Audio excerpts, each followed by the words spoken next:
All right, so it may be time to sound the alarm, guys. A credit crunch is coming. So what does this mean for you guys and for the economy? We're going to be covering that and more in today's episode, so stick around. All right, so recently it's been very obvious, increasingly difficult for both businesses and consumers to obtain loans. And experts are now worried that this could lead to a full-blown credit crunch, which could have serious repercussions on the economy as a whole. On one hand, the Federal Reserve has been hiking interest rates since March of 2022 in an effort to control inflation. As we all remember, inflation really started peaking at a staggering 9.1% in June of 2022.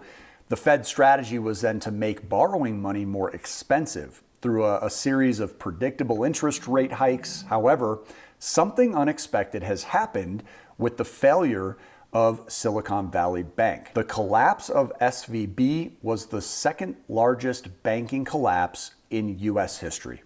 And as a result, the experts are now concerned that banks may be tightening their lending standards faster than what was expected, which could lead to a credit crunch. So, what is the technical definition of a credit crunch? Well, the Federal Reserve defines a credit crunch as a dramatic worsening of firm and consumer access to bank credit. This means that if a credit crunch happens, businesses and consumers won't be able to get loans when they need them.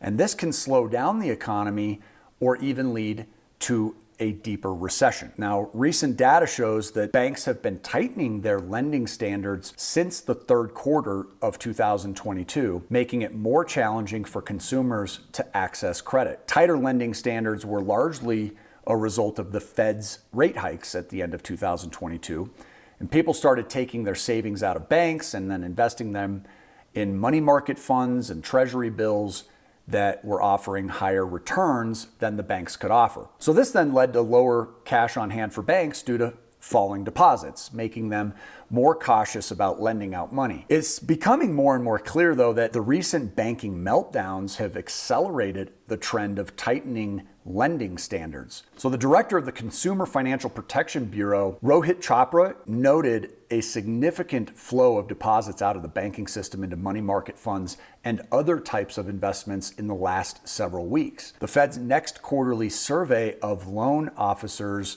to be released in May, will provide more insight into how lenders are actually reacting to the recent bank failures. However, according to a separate Fed report, bank lending declined by about $105 billion in the final 2 weeks of March, the fastest decrease on record dating back to 1973. Now, all of this indicates that the behavioral pullback in lending by banks is starting to weigh on the economy, and top economists are viewing this as a clear sign of a credit crunch. So how would a credit crunch affect you?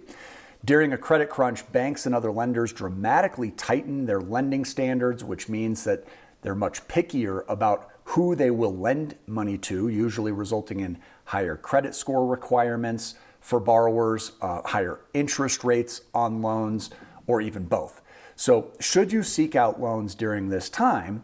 Well, that really depends on what the loans are going to be used for.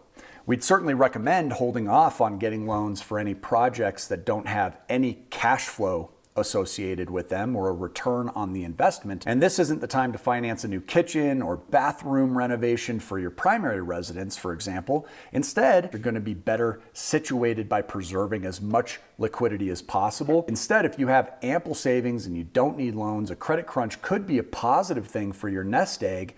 You could get higher interest rates on your savings, and some banks are even offering high interest rates on CDs to try to lure depositors back.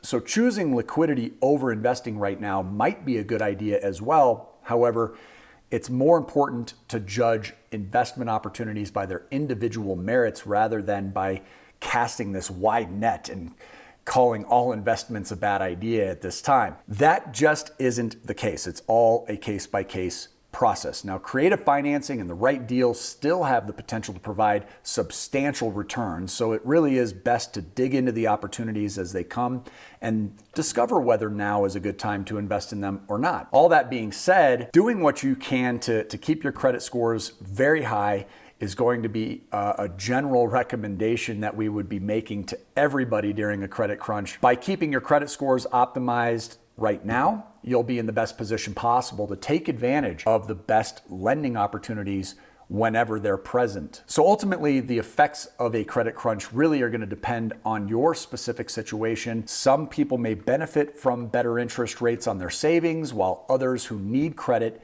in order to continue to sustain their businesses, for example, are going to likely be in a tougher spot moving forward. Whatever the case may be, it is important that you not panic because credit crunches don't last forever. It is temporary. So what do you think about the credit crunch right now? Have you been feeling it in your own personal and business finances? I know we certainly have. Let us know in the comments below. Thank you again for watching today's video. Don't forget to like and subscribe to the channel. Please share the video with anybody that you think would benefit from it, of course. And until you guys see you on the next one, make it a great day today and keep on cash flowing. We'll see you soon.